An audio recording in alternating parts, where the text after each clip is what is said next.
Hello dear my lovely audience, আশা করছি সকলে অনেক ভালো এবং সুস্থ রয়েছেন। আজকে আমি কথা বলবো আমের উপকারী দিক নিয়ে। আমের মধ্যে ভিটামিন সি থাকে, ভিটামিন ই থাকে এবং অ্যান্টিঅক্সিডেন্ট থাকে। ভিটামিন সি আমাদের ত্বকের জন্য অনেক গুরুত্বপূর্ণভাবে কাজ করে, আমাদের ত্বককে মলিন করে এবং অনেক ইনফেকশন থেকে আমাদেরকে রিকভারি করে বের করে নিয়ে আসে। এবং ভিটামিন ই থাকে, আমাদের শরীরের জন্য অনেক গুরুত্বপূর্ণ। এটা আপনারা অনেকেই অবগত রয়েছেন। চুলের জন্য অনেকেই ভিটামিন ই ক্যাপসুল ব্যবহার করে। তো এই আমের সময় আম খেলে অন্তত ই ক্যাপের আর প্রয়োজন হবে না।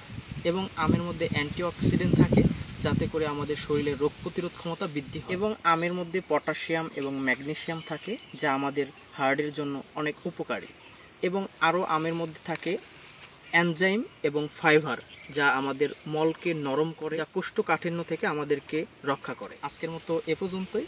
আবারও কথা হবে নতুন কোনো ভিডিওতে, নতুন কোনো টপিকে। ততক্ষণ সবাই ভালো থাকবেন। আসসালামু আলাইকুম।